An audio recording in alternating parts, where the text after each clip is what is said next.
Ano-ano ang mga kinakatakot mo?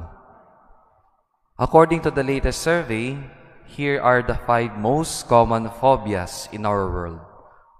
First, arachnophobia, fear of spiders, takot sa gagamba. Second, ophidiophobia, fear of snakes, takot sa ahas. Third, acrophobia, fear of heights, takot sa matataas na lugar. Fourth, agoraphobia, fear of situations where escape is difficult, takot na hindi makaalis o makatakas kapag mahirap ng sitwasyon. Fifth, xenophobia, fear of dogs. Habang naglalakad ka dyan sa kalsada, takot ka ba sa asong nakakasalamuha mo? Sa ating mabuting balita ngayong araw, ang mga disipulo ay natakot kay Jesus. Akala nila kasi multo ang kanilang nakita. Parang may phobia sila.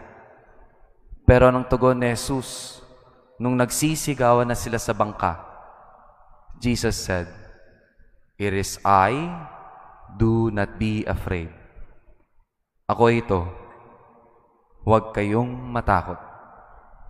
Nung nagumpisa ang Easter season, lagi nating naririnig kay Jesus ang mga linyang, "Do not be afraid." Huwag kang matakot. Pero kung tutuusin, the words, "Do not be afraid," are repeated 365 times in the whole Bible. Parang sinasabi sa atin ng Diyos 365 times.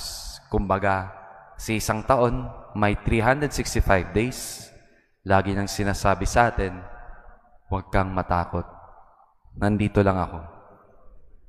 As we acclaim in today's responsorial psalm, Lord, let your mercy be on us, yung dulong parte, as we place our trust in you.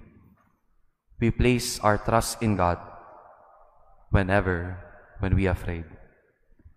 Now in silence we pray.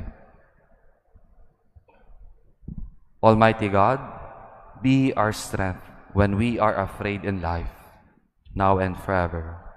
Amen.